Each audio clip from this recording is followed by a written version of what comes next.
or if you have comments or any feedback, definitely please feel free to share in our chat box. So I'll go ahead and start the webinar with some introductions.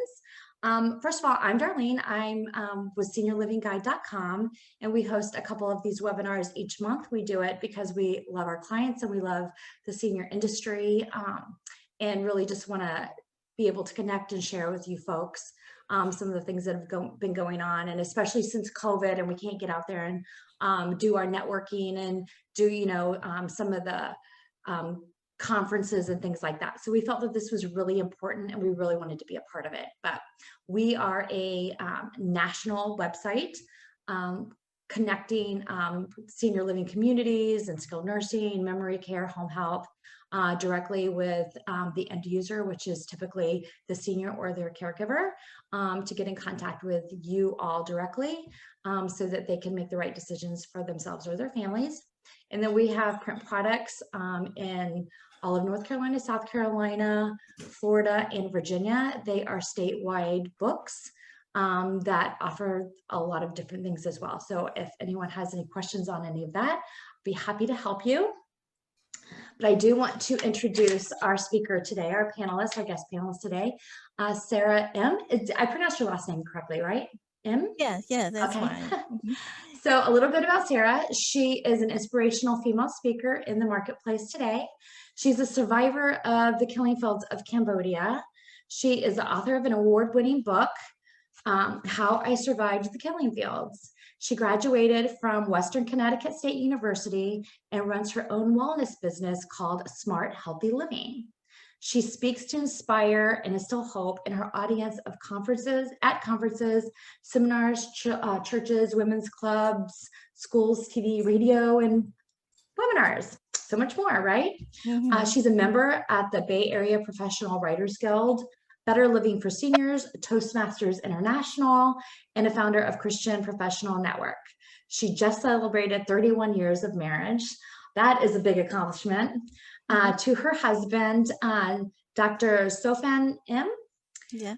So let's give a big shout out to Sara, and thank you so much for joining us today, Sara.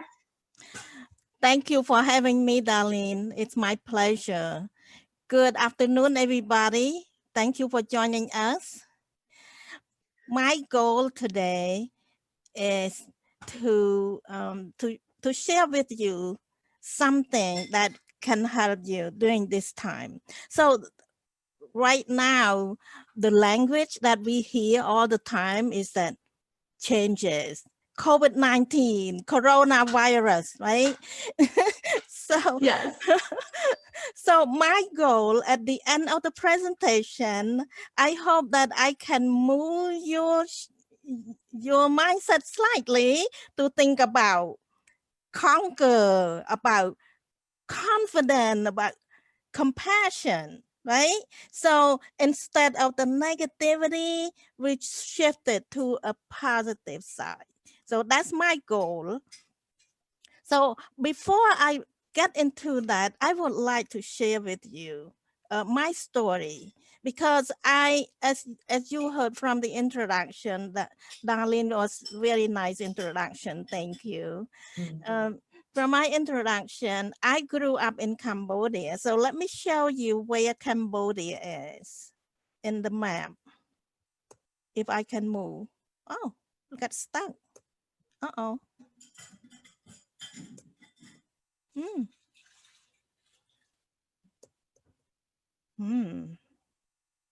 Not sure why it's stuck.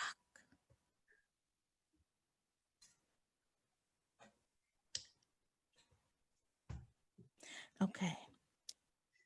Oh. I stopped the share and restarted. Okay. Do you want me to share? I can share with you real quick. Oh. There you go. There we go. See if that helps. Oh. Oh. I lost my screen. So let me go back to my screen. Okay. If not, we can just talk about it as we walk through. Okay. So this is my screen. I don't know why I couldn't share. Let me do it one more time. Okay.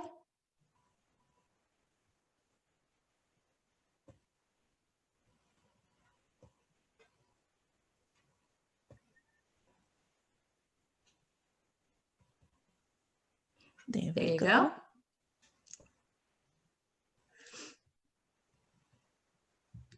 Okay. There you go. You know, it's you never know what's going to happen with technology, right? I know. Yeah, this is a map of Cambodia. I just want to go real quick.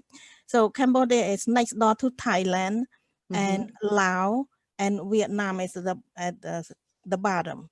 So this is a very old building. It's not a building, it's a stone structure, was built almost 1,000 years ago. Looks amazing. Yeah, it's one of the 7 wonders of the world, and people come from all over the world just to look at this. So this is what you see, all the exotic fruit, and I miss this. I miss this a lot. Yeah. It looks delicious. Yeah. And fresh. Right. And in Cambodia, this is how we dress up for our wedding. This is the wedding couple at front here. It's totally different.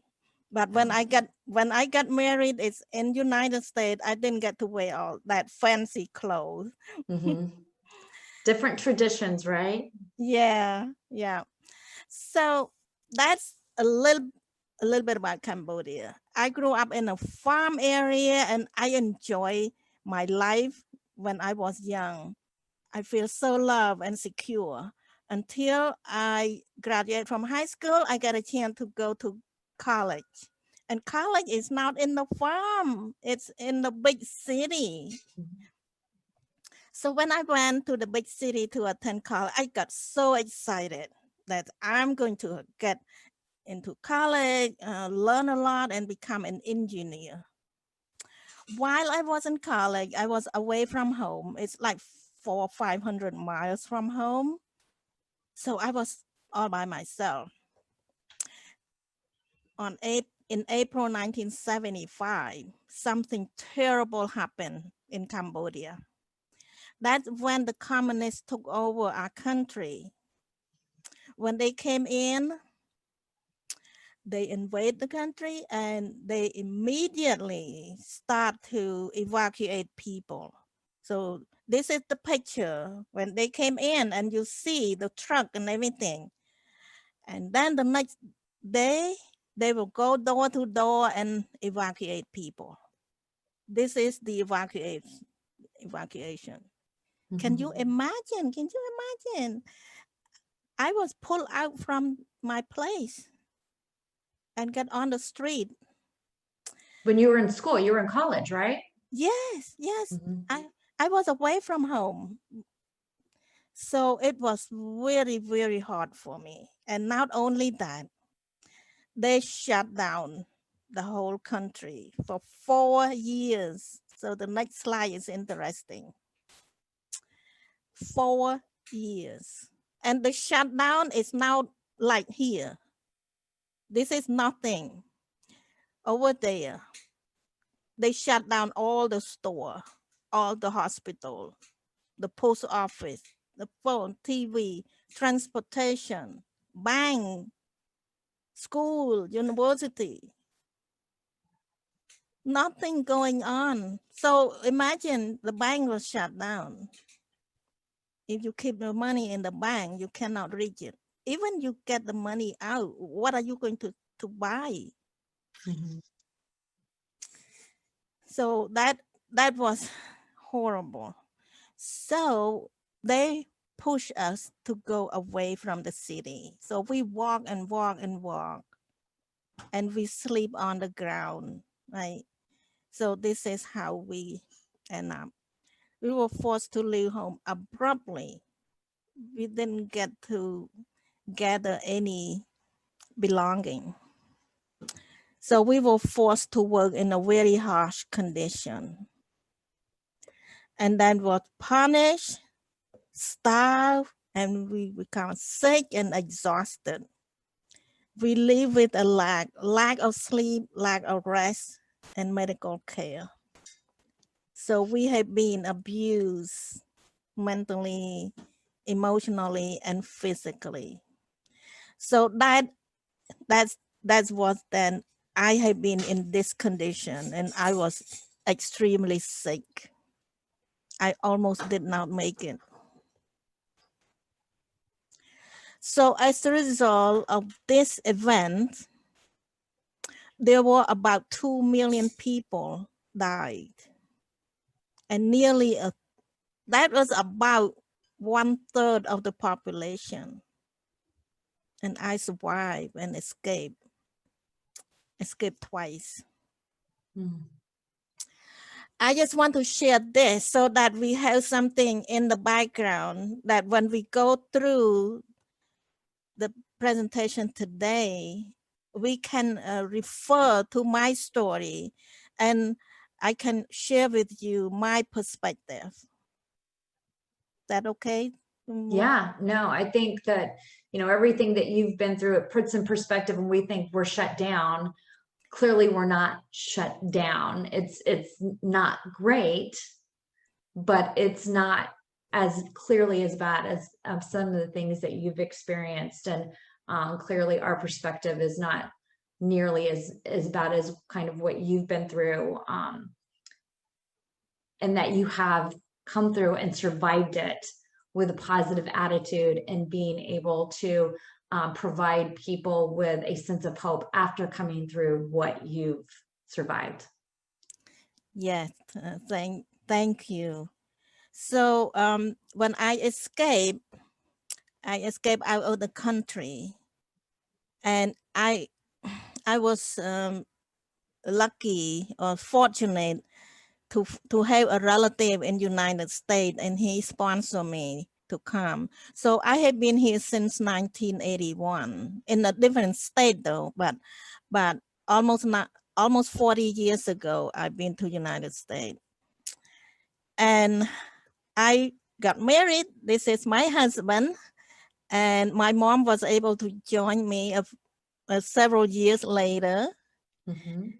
So that's my immediate family. My Mm-hmm. mom already passed on, but it's a long story. But at least I have her picture to show. Mm-hmm. So let's get to our topic for today. Yep. We are going to talk about 3 keys to conquer changes in COVID-19. So three of those keys, we'll start with how to face change confidently. And we'll talk about how to have a winning attitude. And we also will talk about how to be a shining light to our community. Does that sound good? Yeah, absolutely. I think even like right now when everyone has COVID fatigue, kind of like what you mentioned in the very beginning, and now we're going into the holidays and people get holiday fatigue, especially if you are the person in your family that does all the gift wrapping, the buying, the cooking, the organizing of the events, and then you're working in senior housing and senior care, and you're trying to do all that on that end. Do you enjoy the holidays? It's hard to enjoy when you're the one that's, the holiday event planner. So you have all these different fatigues. So having to kind of reset in a positive way and confidently, I think, for me to take a step back and kind of adjust, relax, breathe, and get a little bit of that is really good for the heart and the soul, right? Yeah, definitely. All right, so let's talk about key number 1, how to face change with confidence. First, the most important of all is this: appreciate what you have. Don't focus on what you don't have. Don't focus that something is shut down, you cannot get to. Something like that. It's not going to do us any good. Unless it's toilet paper. No, I'm just kidding. So when I was pushed to evacuate, I did not grieve about all the belonging that I left behind. No, there's no use. So we'll talk about love. Think about love. Think about people in our life. Not material. When all is so important, everything is so important. People in our life is the most precious of all. I'm talking from experience. When you are down to nothing else is matter. It's only the people in our life that's matter. And talk about health. You know, I have been sick through those pandemic in my country, but here we still can stay home. You don't have to walk outside like me. You don't have to sleep on the ground like I did. So taking care of your health is very important. Protect your health. Just follow a very simple hygiene and nutrition and taking care of your sleep, your exercise. It's all doable. Your well-being. So health to me is the whole body, mind, body, and spirit. So we also need to take care of our mind. We don't want to slip into a negativity.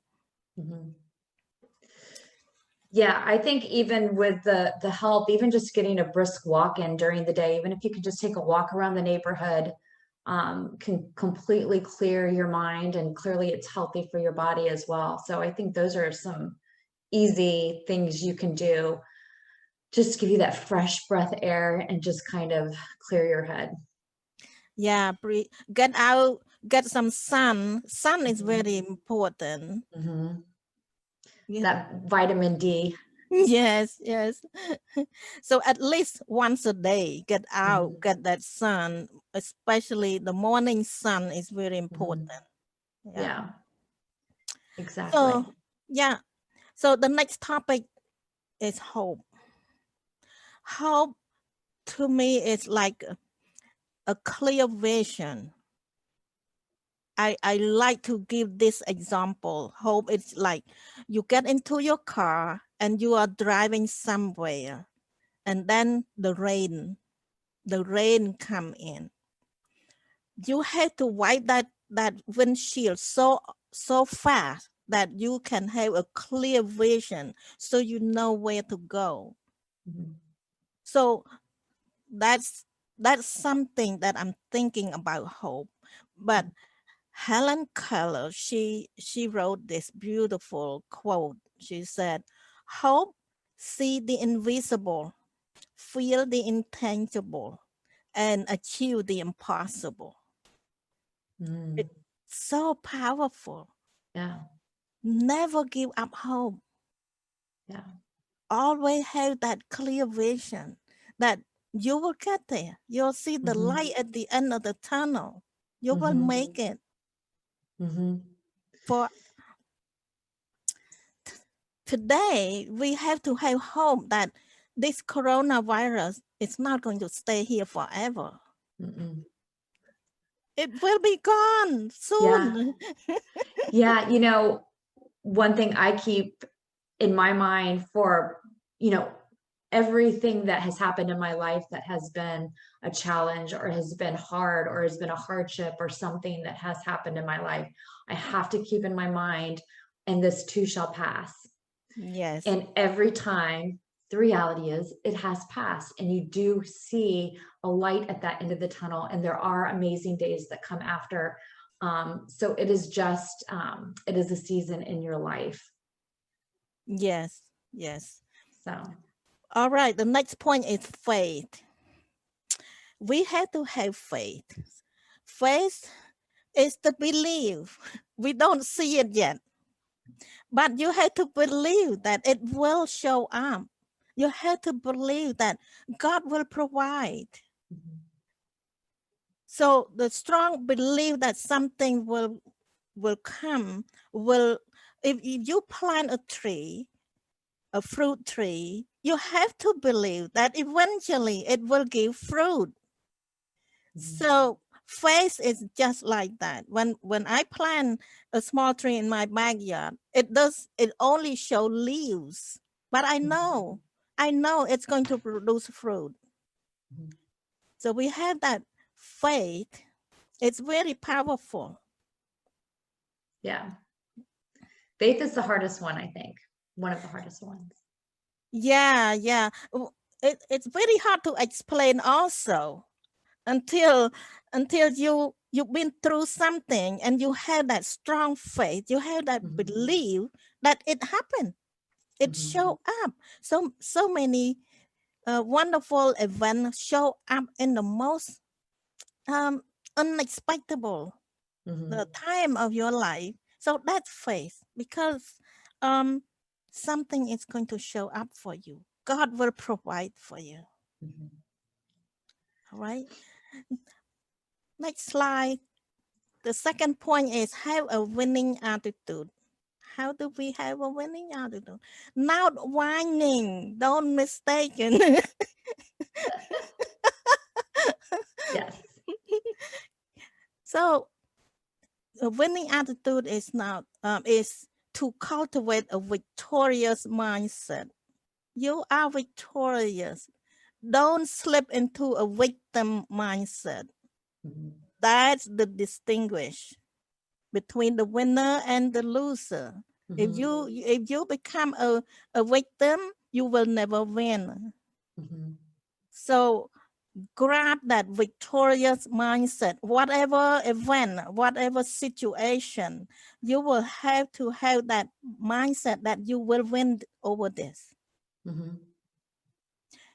And then count your blessing, because in our life we receive so many blessings. Count them. Keep a list of all the wonderful things that you receive and be grateful. Right? So, and keep the journal of your gratitude or your blessing. Those are all the positive things. And if you keep looking for the positive, you will find them. Yeah, I know. My mom had cancer for 8 years. She had ovarian cancer, and my mom kept a journal her whole life. And I honestly didn't really realize she was keeping all these journals. I found them actually at the bottom of one of her drawers after she passed away. But she had multiple journals that were journals when she was diagnosed with cancer, when she was going through chemo, multiple surgeries. Ovarian cancer is a very aggressive, horrific cancer. Wow. But at the bottom of all of her journal entries, she had every single one, didn't miss a beat. Whatever that journal entry was, she had something to be grateful for that day. I can't even tell you how that affected me in my life after she passed away. To see the stuff that my mom went through, that she found something to be grateful for every day. And sometimes it was a flip. Sometimes it would be, my chemo wasn't as bad today as it was yesterday. So it wasn't, I had sunshine and lollipops today. It's that it wasn't as bad as yesterday, or I felt better today than I did yesterday, or something of those things. Or even it would be something as simple as my neighbor popped in today and she brought dinner over for my dad at the time, so I don't have to cook, or I don't have to worry about him. Like little things that she looked for gratitude, things to be grateful for in every day. And my mom, through 8 years of chemo, through 8 years of cancer, through everything that she went through, she went every day. She was not going to sit home. She was not going to miss a beat in life. She was going to enjoy it to the fullest. So I think that those looking for those gratitudes really helped drive her to be able to do those things in life. Yes, that is very important. No matter what you are going through, just keep looking for that sparkle of blessing. When I was captivated in the communist regime, I was extremely sick. I was almost didn't make it. I almost died. But my mindset is this. I said, I'm so grateful that I'm still alive. I'm so grateful that they did not beat me up. I'm grateful that they didn't kill me. Yeah. And the most important of all is that I thought about, I'm so grateful that I have a family that I can long to be reunited with. So Right. that's what I was keeping my hope alive.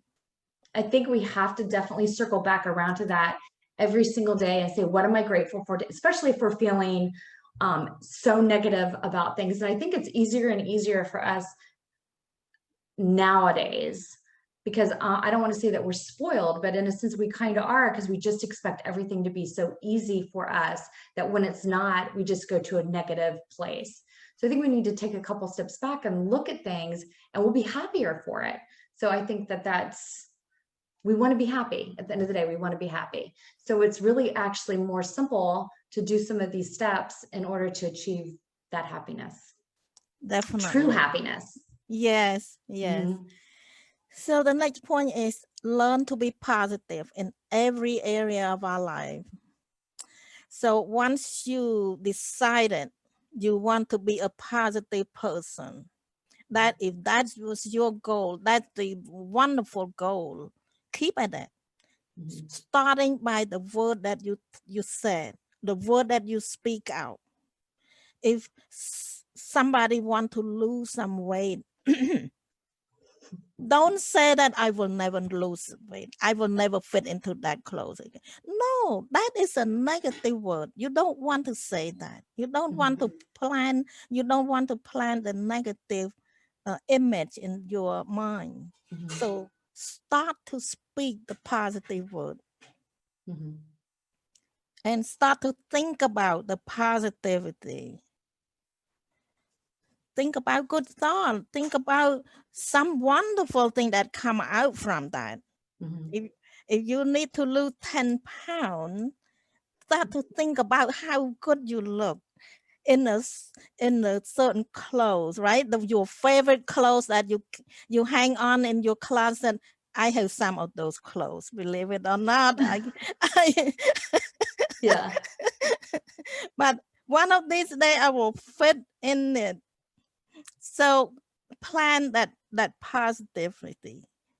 And also watch out for something that you do every day. You then think about what you watch, what you read, what you listen to. If it create bad thought, create negativity, you might want to change it. Exactly. With so much stuff in the news and social media and this, that, and the other, it's if something is causing you anxiety and strife and having a bad attitude, you might want to just cut that out. Yeah. Like some people get hooked on follow a certain situation that you have no control over. There's a situation you cannot contribute anything. So it's okay to know about it, but to get hooked, to keep following it, that drag you down further into this sad feeling, unhappy. Yeah. No, I agree. And I think that's really hard for a lot of us with so much stuff going on, in our current world with Corona and all these different things, that we get sucked into that. And it does affect us, and it affects the people around us. And if we're taking care of seniors and working with seniors, we don't want that to, to be put on them. We want positive on them. We want them to know that we love them. We want them to know that we're in a good place, because they need to have that confidence that we're in a good place, so that we can make sure that they're in a good place. So it really is. We have to be healthy people working with seniors and talking with seniors every day in order to make sure that they're comfortable with that as well. Right. Yeah. Thank you. So the third point is be a shining light with compassion. And Mary Davis, she said, we cannot heal the world today, but we can begin with a voice of compassion. heart of love, and an act of kindness. So let's dissect one at a time. A voice of compassion. How do we we share our compassion? Compassion is something that within us, but it relates to other people. Something you see that somebody is struggling with something, but you have an urge, an intention to relieve that struggling, and you do something about it. So for the senior living community, we know that our senior is struggling. They are stuck in their own place. They cannot go anywhere. Their family cannot come to visit. Why don't we be their family? We show our compassion. I'm sure all the worker in the facility, they are wonderful. That's why they choose that field. So I have no question about that. So what else can you think of to show compassion to our senior community? One thing that, going back to my mom when she was going through everything she was going through, as she got older, she would tell me, and it didn't occur to me until now that I'm getting older and I'm starting to relate to what she said. When I was in like my 20s and 30s, she didn't do as much with like my friends and my sister and I. We didn't include her in everything because she was just mom. She was older. But even as she got older, she said, on the outside, I look a certain age, but on the inside, I still have the energy and I want to do this and I want to do that and I want to be included. And I don't feel like I look on the outside. And even as she got older and even when she was sick and that type of stuff, she even reiterated that to me, especially when she was older and sick. And she was still at that time, not even that old because my mom passed away at 70, said, I look at myself on the outside and I don't recognize myself because I don't feel like that's me on the inside. I still felt like I'm that young girl. And I think when we work with seniors, we have to know that that's how they do feel. They don't see themselves, the physical on the outside. They really do feel on the inside like that young girl or that young boy that they were in their 20s and their 30s and living their best lives. And so just knowing that that's really who they are at the core of their being, I think is so important when you're working with seniors and having that compassion and that love for them and just really understanding that. And it's hard because we're seeing them as who they are physically on the outside and their capabilities. That is so powerful to know that. It's so good to thank you for sharing that because I never thought about that. Yeah, it's hard because you don't think of that. You just yeah. Wow. So the next thing is have a heart of love. Everybody want to be loved, no matter how old they are. From young all the way until 90 or 100, we all want to be loved. And it doesn't cost us anything to love. Give freely. Give that love so freely so that we can share with one another. The power of love is amazing. When I was fighting for my life, I'm telling you the truth, it's my love for my family that keep me alive. I'm dreaming about the time that I will reunited with them. I love my family. I love my mom. So that love keep me alive. I did not give up because I have my love. I want to be there. I want to express my love and I want to be loved. So it's so powerful. It can save people's life. And there was a study. This is a really important study. Dr. Dean Ornish shared in his book. He said it's very powerful about love and intimacy. This study, they do the research and they ask questions of the people that are seriously ill, that being wheeled into the surgery, a very major surgery. And they ask two questions. Do you have somebody that you love and love you? Do you belong to any community that you meet on a regular basis, that you can share your pain and your suffering? So at the end of the study, they found out that for people that say no to both questions, they are the one who die. Pretty, I see that. A lot of them die. Yeah. But people that answer yes, the big majority of them survive. So it's so important to have someone to love and love somebody. Everyone needs to have love. Everyone needs to have physical touch and love. I don't think there's anyone, I mean, for the most part, I mean, I'm sure there's some cases that needs to have that physical touch and that love and feel loved and feel needed and wanted.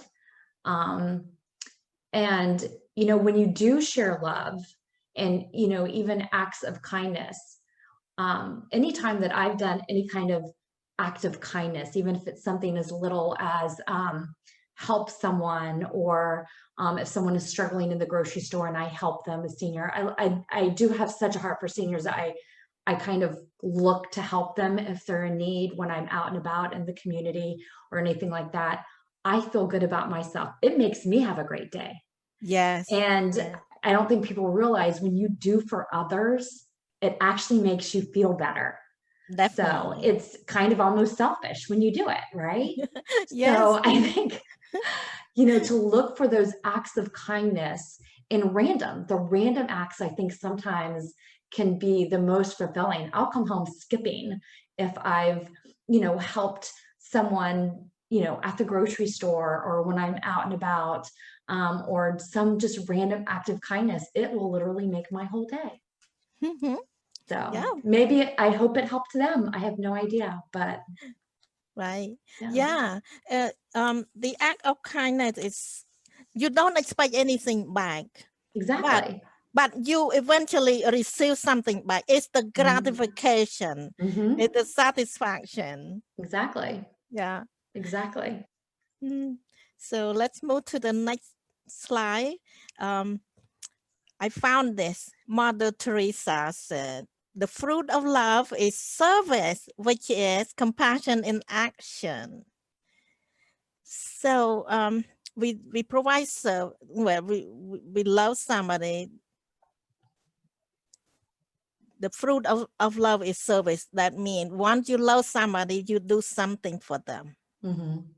And that is the compassion in action. We have compassion, but if we don't show the action and we don't provide the service, it doesn't mean as much.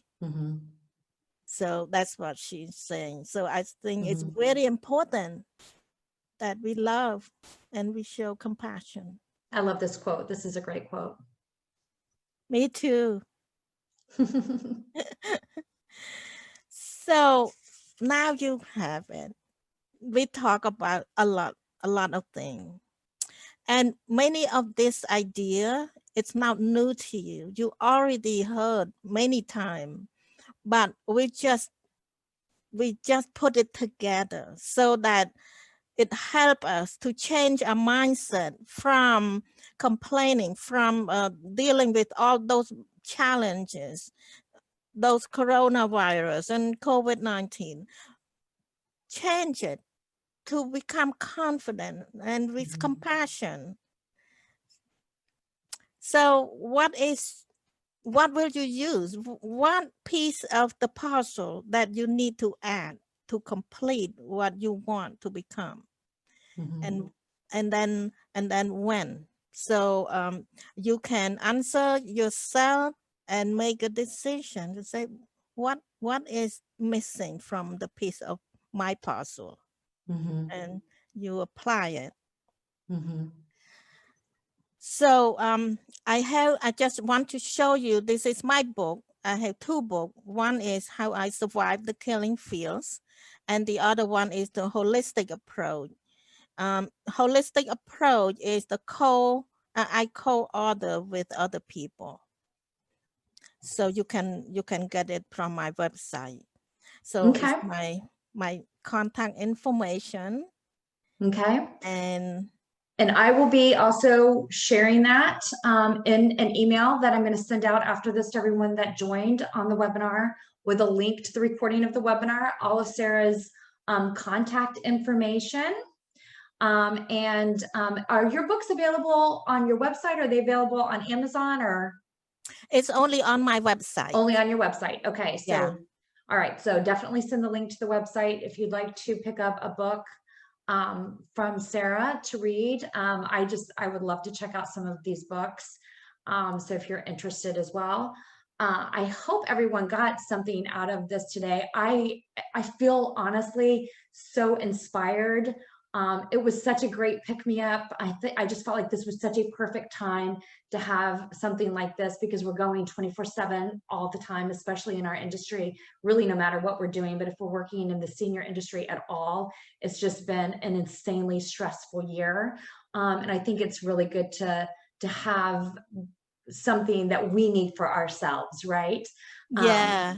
So I think we have some questions or some feedback. I'm going to go over a couple of these, Sara. Is that okay? Okay. Yeah, sure. Let's see here. We had some positive feedback. Thanks. This was timely. Thank you, Latoya. That was super sweet. I'm going to try to scooch up here with my mouse. Arlie Brutus says, I'm a small home care provider at Atlanta, Georgia, with 2 senior clients, one whose wife is surviving ovarian cancer. And before the diagnosis, we were talkative about COVID, and her diagnosis was involuntarily created some distance. And this talk today has given me courage to be less uncomfortable and confident how to avoid asking my client's wife how she's doing. Thank you so much. Oh my gosh, that's great. That's great. Thanks, Arlie. Thank you. Nanette said, how wonderful. Titalopi, I hope I pronounced that correctly. So this is a powerful knowledge sharing session from the Solid Rock Healthcare team. Thank you so much. Diana said, Darlene, that is true. We tend to forget to include parents and other relatives as we identify them as older, not interested in the things that we do as younger people. It really is. And it's something you don't want to regret when they're no longer there, because you think they're going to be there forever, or you're going to have grandparents and parents forever, and it's not so. There's no guarantees in life. You know, my mom always said, nothing's guaranteed except death and taxes. So, and then Cordelia said that these are great points to be reminded of during this time. So these are great. Thank you so much, Sara. I think we've got a couple new messages. Lily also said, oh gosh, it's moving fast. It popped up on me. I'm going to scooch it real quick. Where'd it go? This is wonderful to act, the acts of love. Love is the medication of all disease and worriness. Yes, I agree.